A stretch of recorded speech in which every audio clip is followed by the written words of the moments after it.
Sahyadri bulletin media partner Nagar Sahyadri associated by Sahyadri publication.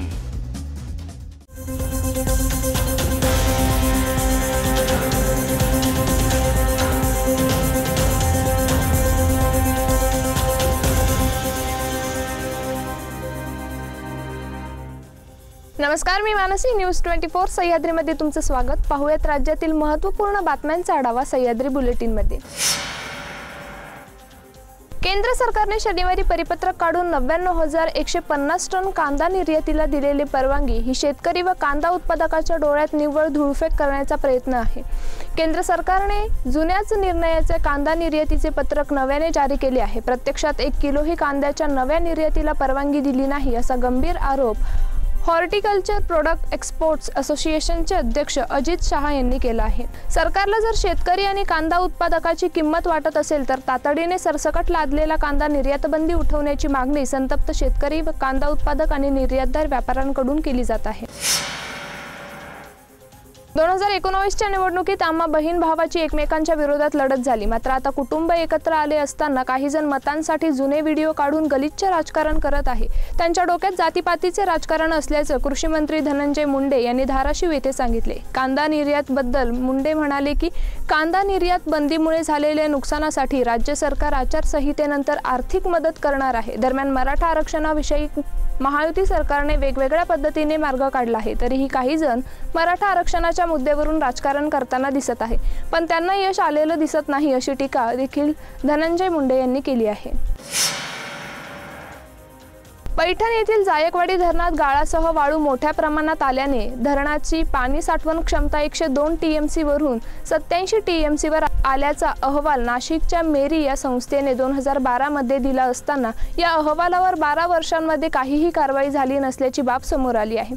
10 October 1983 रोजी जायकवाडी जलाशयाचे क्षेत्र पक्षी अभयारण्य म्हणून घोषित करण्यात आले। त्यामुळे धरणातील गाळ उपसण्याचा निर्णय शासन स्तरावरून घ्यावा लागेल असे जायकवाडीचे कार्यकारी अभियंता प्रशांत जाधव यांनी सांगितले आहे।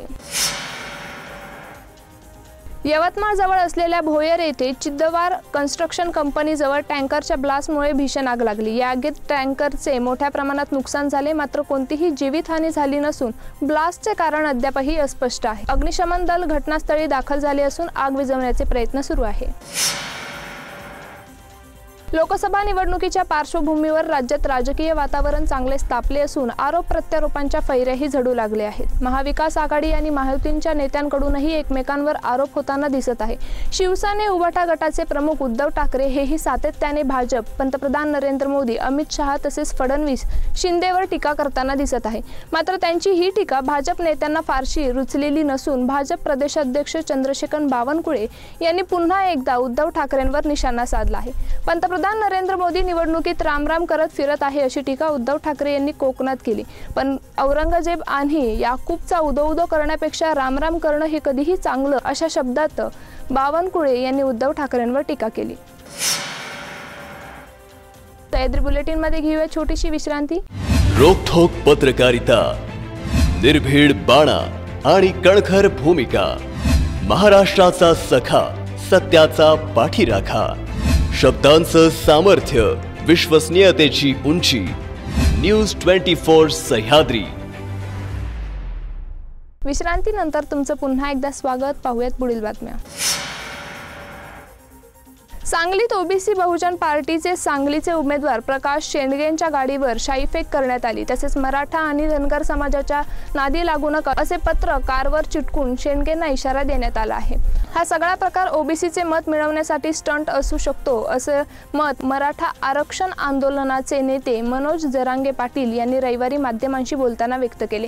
ते म्हणाले, काही जण असे आहेत की ते स्वतः करतात आणि मराठ्यांची नावे पुढे करतात। सहानुभूती मिळवण्यासाठी अशी कटकारस्थाने होत असतील। मराठ्यांना बदनाम करण्याचे काम सुरू आहे। असे स्टंट करून सहानुभूती मिळवायला नको।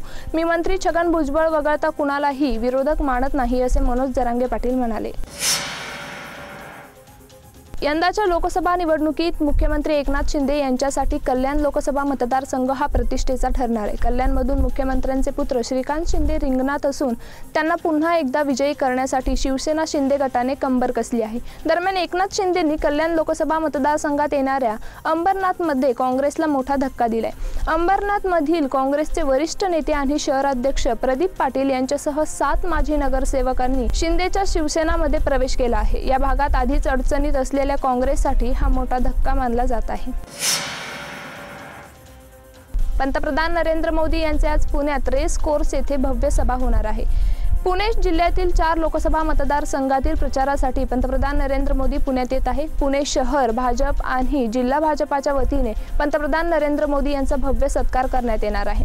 पंतप्रधान नरेंद्र मोदी जेव्हा पुण्यात येतात त्यावेळी त्यांच्यासाठी हटके अशी पगडी तयार केली जाते। त्या पगडीवर मराठी संस्कृती आणि महाराष्ट्राच्या संस्कृतीचे रेखाटन केलेले असते। यावेळी देखील मुरुडकर झेंडेवाले यांच्याकडून एक पगडी तयार करून घेण्यात आली आहे। दिग्विजय योद्धा पगडी असे या पगडीला नाव देण्यात आले। संपूर्ण कॉटन संपूर्ण हाताने घडवलेली ही पगडी पंचधातूंचा वापर करून बनवलेली शुभचिन्ह पगडीवर आहेत। ऐतिहासिक कोयऱ्या, चांदीचे गोल्ड प्लेट, शिरोभागी आई तुळजाभवानीची प्रतिमा आहे। तसेच दिग्विजयाला साजेसे 7 घोड्यांचा राजेशाही स्टँड असणाऱ्या मराठा योद्ध्यांच्या पराक्रमाची साक्ष देणाऱ्या मराठा दिग्विजय पगडी मोदी यांच्या सन्मानासाठी बनवण्यात आली आहे। यवतमाळ जिल्ह्यातील काही भागांमध्ये पहाटे 3:30 वाजताच्या सुमारास जोरदार वादळी वाऱ्यासह अवकाळी पावसाने हजेरी लावली। परिणामी शेतातील तीळ आणि ज्वारी पीक हे अक्षरशः आडवे झाल्याने मोठ्या प्रमाणात नुकसान झाले आहे। विदर्भाच्या पूर्व भागात विस्कळीत वाऱ्याची स्थिती सक्रिय असल्याने आज पूर्व विदर्भ आणि खानदेशात वादळी वाऱ्यासह पावसाची शक्यता हवामान विभागाने वर्तवली आहे। यावेळी वाऱ्याचा वेग हा 30 ते 40 प्रति तास राहण्याचा अंदाज देण्यात आला आहे। अवकाळी पावसाचा जोर आता ओसरला असून पुढील 3 ते 4 दिवस तापमान वाढण्याची शक्यता आहे। दरम्यान आज कोकण किनारपट्टीसह मुंबई, ठाण्यात उष्णतेच्या लाटेचा इशारा वर्तवण्यात आला आहे। मध्य महाराष्ट्रात तुरळक ठिकाणी पावसाची शक्यता कायम असून तापमान चढे राहण्याचा अंदाज हवामान विभागाने वर्तवला आहे। सह्याद्री बुलेटिन मध्ये इथेच थांबूया, मात्र तुम्ही पाहत रहा न्यूज 24 सह्याद्री।